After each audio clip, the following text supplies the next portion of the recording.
బేతాళ కథ. వరప్రసాదం.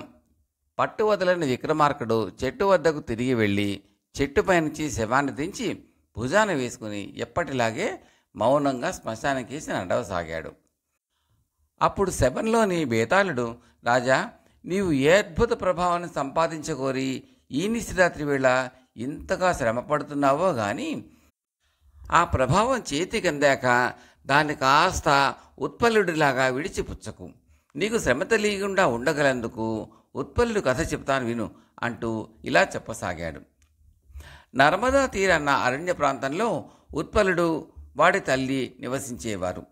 ఉత్పలుడు అరణ్యంలోకి వెళ్ళి కాయలు, పళ్ళు, దుంపలు, తేనె మొదలైనవి తెచ్చేవాడు. వాటితో తల్లి కొడుకులు పొట్టపోసుకుని పేద జీవితం గడుపుతూ ఉండేవారు. ఉత్పలుడికి స్నేహితులు ఎవ్వరూ లేరు. అందుచేత వాడొక కుక్కను, ఒక పిల్లిని చేరదీసి అస్తమానం వాటి వెంట వేసుకుని తిరుగుతూ ఉండేవాడు. మనకే తిండికి జరగకుండా ఉంటే ఈ జంతువులు కూడా ఏమిటిరా అని తల్లి వాడిని కోప్పడేది. కానీ వాటి వల్ల తల్లి కొడుకులకు నిజంగా లాభమే కలుగుతూ ఉండేది. కుక్క కుందేళ్లను, పొదల్లో ఉండే పక్షులను వేటాడి తెచ్చేది. వాళ్ళు తమ ఇంట్లో నిల్వ ఉంచుకునే దుంపలు మొదలైన ఆహార పదార్థాలు ఎలుకల పాలు కాకుండా పిల్లి కాపాడేది. తనకున్న స్నేహితులు ఆ రెండే కనుక ఉత్పలుడు అస్తమానం వాటితో మాట్లాడేవాడు. అవి జవాబు చెప్పలేకపోయినా వాడు చెప్పేవి విని అర్థం చేసుకునేవి. ఒకనాడు ఉత్పలుడు అరణ్యంలో దూరంగా ఉన్న గ్రామం కేసి బయలుదేరాడు. అక్కడ గ్రామస్తులు కొంత అడవి కొట్టేసి పంటలకు అనుకూలంగా ఒక మైదానం తయారు చేశారు. ఆ మైదానం నిండా చాలా ఎత్తున గడ్డి పెరిగింది. గ్రామస్తులు ఆ గడ్డిని కోస్తున్నారు. కొంతమేర గడ్డిని వదిలేసి దాని చుట్టూ శుభ్రం చేస్తూ ఉండడం చూసి ఉత్పలుడు, ఆ మేర గడ్డి కొయ్యరేం అని అడిగాడు. అందులోకి పాము దూరింది, దగ్గరకు పోతే ఏం చేస్తుందోనని భయంగా ఉంది అన్నారు గ్రామస్తులు. ఉత్పలుడికి ఏ జంతువు భయమూ లేదు. వాడు అరణ్యంలో అన్ని రకాల జంతువులను రోజు చూస్తూనే ఉంటాడు. వాటి పట్ల వాడికి స్నేహభావమే తప్ప భయం కానీ కోపం కానీ లేదు. అందుచేత వాడు దట్టంగా ఉన్న గడ్డి దుబ్బును సమీపించి, పాము, ఓ పాము, బయటికి రా, మా ఇంటికి తీసుకుపోతాను అన్నాడు. మరుక్షణమే ఒక అందమైన పాము గడ్డి దుబ్బుల మధ్య నుంచి వాడి వద్దకు వచ్చింది. ఉత్పలుడు దాన్ని మెడకు చుట్టేసుకుని ఇంటికి తీసుకుపోయాడు. కుక్కలో పిల్లులు చాలక పాములను కూడా ఇంటికి చేరుస్తున్నావుట్రా అని తల్లి కేకలేసింది. మంచి పాములే, దానికి నేనంటే ఎంతో ఇష్టం అన్నాడు ఉత్పలుడు. రోజులు గడుస్తున్న కొద్దీ పాములో ఉత్సాహం మందగించడం గమనించి ఉత్పలుడు, అంతకంతకు మన్నుదిన్న పాములా అయిపోతున్నావేమిటి, ఏమిటి నీకు పట్టుకున్న బెంగ అన్నాడు.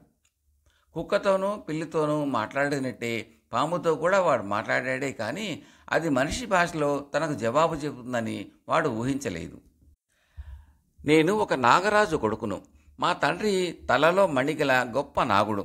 ఆ కారణం చేత నాగులకు రాజు. మా తండ్రి తల మీద ఉండే మణి తీర్చలేని కోరిక అంటూ ఏదీ లేదు. అలాంటి మణి ప్రపంచంలో మరి ఏ పాముకు లేదు.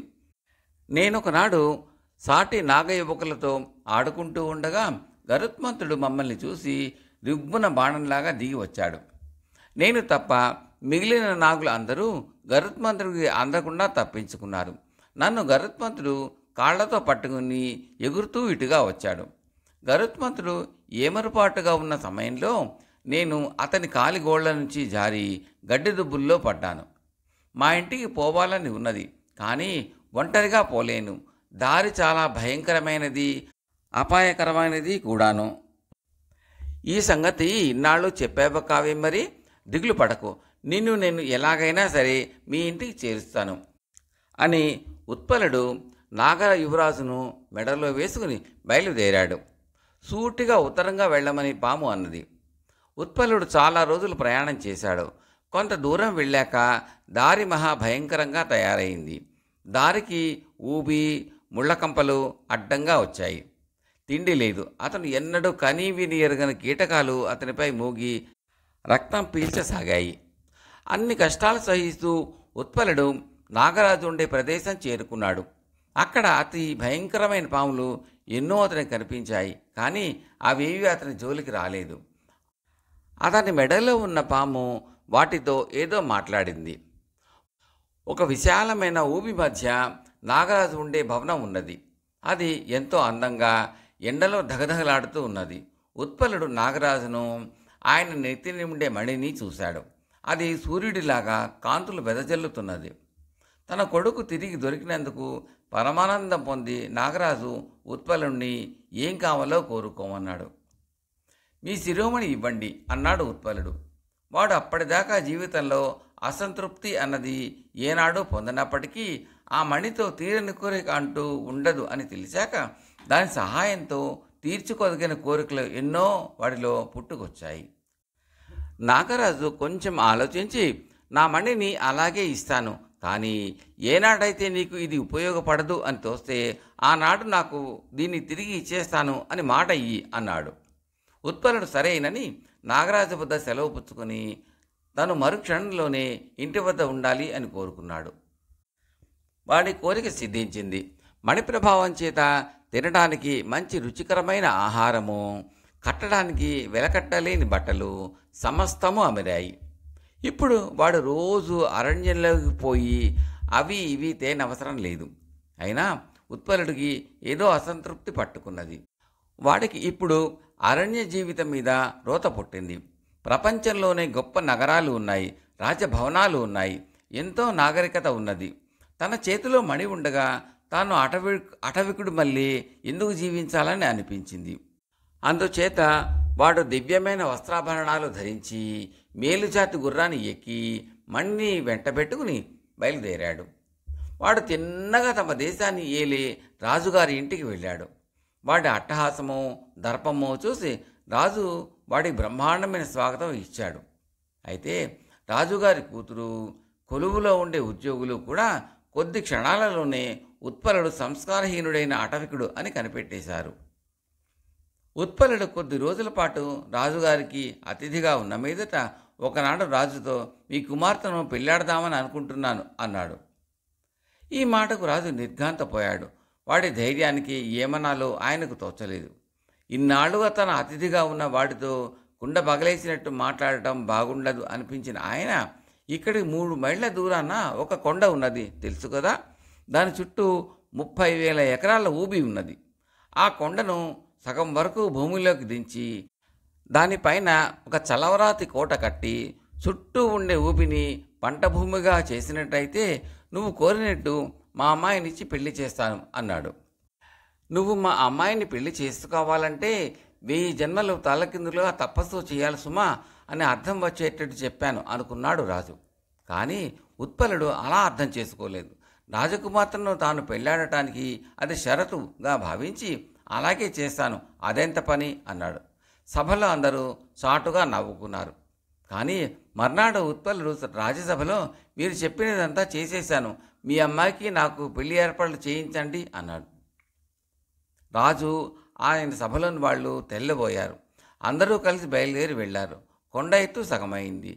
దానిపైన అందమైన పాలరాతి కోట ఉన్నది. కొండ చుట్టూ ఊబికి బదులు ఏపుగా పెరిగిన పైరుతో సహా సుక్షేత్రమైన పొలాలు ఉన్నాయి. రాజుకు అన్నమాట నిలబెట్టుకోక తప్పింది కాదు. రాజకుమార్తె కూడా ఉత్పలుడిని పెళ్లాడటానికి సమ్మతించింది. ఇద్దరికీ పెళ్లి జరిగిపోయింది. కానీ ఉత్పలుడికి అనుకున్న సుఖం దక్కలేదు. రాజకుమార్తె అతన్ని, నువ్వు అటవికుడివి, అనాగరికుడివి, నీకు ఎలాంటి పాండిత్యమూ లేదు అని దెప్పిపడడం సాగింది. వాటన్నిటితో నాకేం పని, నా దగ్గర ఏది కావాలంటే అది సాధించే శక్తి ఉన్నది. అందుచేత నా భార్యవైన నీకు ఏ లోటు రాదు అన్నాడు ఉత్పలుడు. ఈ శక్తి నీకు ఎలా వచ్చింది? అది మంచి శక్తో చెడ్డ శక్తో నాకు ఎలా తెలుస్తుంది అన్నది రాజకుమార్తె. ఉత్పలుడు ఆమెకు తన వద్ద ఉన్న మణిని చూపించి దాని ప్రభావం తెలిపాడు. అది చూసి ఆమె చాలా సంతోషించినట్టు నటించింది. ఆ మణి సంపాదించినందుకు అతను ఎంతో మెచ్చుకుని ఆ రాత్రి అతనికి ఆమె స్వయంగా వడ్డన చేసి భోజనంలో మత్తు పెట్టేసింది. భోజనం చేస్తూనే ఉత్పలుడు ఒళ్ళు తెలియని మత్తులో పడిపోయాడు. రాజకుమార్తె అతని దగ్గర ఉండే మణిని సంగ్రహించి, ఈ పీడాకారపు మూడు వదిలిపోవాలి, అతను దీని ప్రభావంతో సంపాదించిన అంతా పోవాలి అని కోరుకున్నది. మర్నాడు ఉత్పలుడికి స్పృహ తెలిసేసరికి వాడు అరణ్య ప్రాంతంలో తన సొంత గుడిసెలో ఉన్నాడు. ఆ గుడిసెలో కుక్క, పిల్లి మాత్రమే ఉన్నాయి. అతని తల్లి కొద్ది రోజుల క్రితం చనిపోయింది. అతనికి మొదట తన పరిస్థితి ఏమీ అర్థం కాలేదు. చాలాసేపు ఆలోచించిన మీదట రాజకుమార్తె తనను మోసం చేసిందని, తన మణిని కాజేసిందని అతను తెలుసుకున్నాడు. తన కష్టాలు చెప్పుకునేటందుకు పిల్లి, కుక్క తప్ప అతనికి ఇంకెవ్వరూ లేరు. అందుచేత వాటితోనే అంతా చెప్పుకున్నాడు. ఆ రాత్రే పిల్లి, కుక్క బయలుదేరి రాజభవనానికి వెళ్ళాయి. భవనం చుట్టూ కోట ఉన్నది. కోట చుట్టూ అగడత ఉన్నది. అగడత మీద వంతెన ఉన్నది. కానీ దాని మీదకి వెళ్ళేసరికి కాపలావాడు కుక్కను, పిల్లిని తరిమి వేశాడు. ఒక చిన్న వివరణ. అగడత అనేది ఒక లోతైన గుంట. పూర్వకాలం రాజులు తమ కోటల చుట్టూ శత్రువులు లోపలికి రాకుండా కోట చుట్టూ లోతైన గుంటలు తవ్వించేవారు. అది సుమారు 40-50 అడుగుల వెడల్పు, 30-40 అడుగుల లోతు ఉండేది. దానివల్ల ఆ కోట శత్రువులకి దుర్భేద్యమైనదిగా ఉండేది. ఇప్పుడు కథలోకి వద్దాం.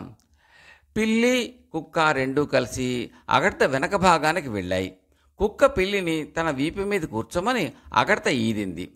రెండు కోట లోపలికి చేరాక పిల్లి రాజభవనం ప్రవేశించి గదులన్నీ తిరిగి రాజకుమార్తె పడుకునే గదికి చేరుకున్నది. రాజకుమార్తె ఆ మణిని చేతిలోనే పట్టుకుని నిద్రపోతున్నది. పిల్లి బయటికి వెళ్ళి ఒక ఎలుకను పట్టుకుని తెచ్చి రాజకుమార్తె మీద వేసింది. ఎలుక కిచకిచలాడుతూ రాజకుమార్తె మీదుగా పరిగెత్తేసరికి ఆమె గాభరాపడి లేచింది. ఆమె చేతిలో ఉన్న మణి కాస్త కింద పడింది. కిందనే ఉన్న పిల్లి వెంటనే దాన్ని నోట కరుచుకుని మెరుపులాగా మాయమైంది. కుక్క, పిల్లి వెనకటిలాగే అగడతను ఈది తెల్లవారేసరికి ఇంటిని చేరుకుని మణిని తమ యజమానికి అందించాయి. ప్రపంచంలో మీరిద్దరే నాకున్న నిజమైన ఆప్తులు అని ఉత్పలుడు వాటిని మనస్ఫూర్తిగా కౌగలించుకున్నాడు. తరువాత అతను రాజుగారి వద్దకు వెళ్ళి రాజకుమార్తె తనకు చేసిన మోసం చెప్పాడు. అది నీ భార్య, నీ ఇష్టం వచ్చినట్టు శిక్షించు అన్నాడు ఆయన. ఆమె మనస్ఫూర్తిగా నాకు భార్య కాలేదు, మాది పెళ్ళే కాదు, ఆమెకు నచ్చిన నాగరికుడిని చూసి పెళ్లి చేసేయండి, ఈ మాట చెప్పడానికే వచ్చాను అన్నాడు ఉత్పలుడు. అతను మణి సహాయంతో తన కుక్కను, పిల్లిని వెంట పెట్టుకుని నాగరాజు ఉండే చోటుకి చేరుకున్నాడు. అతను నాగరాజుకు మణిని తిరిగి ఇచ్చేసి, నాకింకా ఈ మణితో పని లేదు, నా స్నేహితులైన ఈ కుక్కను, పిల్లిని వెంట పెట్టుకుని ఎటైనా సంచారం వెళ్ళాలి అన్న కోరిక తప్ప నాకు ఇంకే కోరిక లేదు అన్నాడు. అలా అయితే మీ ముగ్గురు నా దగ్గరే ఉండిపోండి, మావాడు కూడా నీ గురించి అస్తమానం తలుచుకుంటూ ఉంటాడు అన్నాడు నాగరాజు. ఆయన మాట తీసేయక ఉత్పలుడు తన కుక్కతోనూ పిల్లితోనూ నాగరాజ్యంలోనే ఉండిపోయాడు. బేతాళుడు ఈ కథ చెప్పి, రాజా నాకొక సందేహం, ఉత్పలుడు తన చేతికి మణి తిరిగి వచ్చిన తర్వాత దాన్ని ఆధారం చేసుకుని అంతులేని సుఖాలు అనుభవించడానికి బదులుగా ఆ మణిని తీసుకుపోయి నాగరాజుకు ఎందుకు ఇచ్చేశాడు? ఈ ప్రశ్నకు సమాధానం తెలిసి కూడా చెప్పకపోయావో నీ తల పగిలిపోతుంది అన్నాడు. దానికి విక్రమార్కుడు, ఆ మణి ఎన్ని కోరికలను సిద్ధింపజేసినా ఉత్పలుడి సుఖాన్ని, సంతోషాన్ని పెంచలేదు. అతని కోరికలను, అసంతృప్తిని మాత్రమే పెంచింది. కోరికలు పెరిగిపోవటం చేతనే అతను తనకు నిజమైన ఆప్తులైన తల్లిని, కుక్కను, పిల్లిని వదిలేసి దూరంగా వెళ్ళిపోయాడు. కనీసం తల్లి చనిపోయే సమయంలో అయినా దగ్గర లేడు. అంతేకాక ఆ మణి మానవ స్వభావాన్ని మార్చలేదు. ఎంత సంపద ఉన్నా అతనికి ఆ అటవిక మనస్తత్వము, అనాగరికత మారలేదు. అదేవిధంగా ఆ మణి రాజకుమార్తెను కూడా అతని భార్యగా చేసిందే కానీ ఆమె మనసును, హృదయాన్ని అతనికి వేసి మళ్లించలేకపోయింది. ఈ విషయాలన్నీ గ్రహించే ఉత్పలుడు ఆ మణిని నాగరాజుకు తిరిగి ఇచ్చేశాడు అన్నాడు. రాజుకు ఈ విధంగా మౌనభంగం కలగగానే బేతాళుడు శవంతో సహా మాయమై తిరిగి చెట్టెక్కాడు. కథ సమాప్తం. కథను విన్న శ్రోతలకు మనవి, మీకు ఈ కథ నచ్చితే లైక్ చేయండి, బంధుమిత్రులతో షేర్ చేయండి. ఈ ఛానల్కు సబ్స్క్రైబ్ చేయకపోతే సబ్స్క్రైబ్ చేసి గంట సింబల్లోకి ఆల్ కూడా తప్పక నొక్కండి. ఆల్ నొక్కడం వల్ల నేను పెట్టబోయే తదుపరి వీడియోలన్నీ కూడా మీకు వస్తాయి. మీ సూచనలు, సలహాలు కామెంట్లో తప్పక తెలపండి. Thank you very much.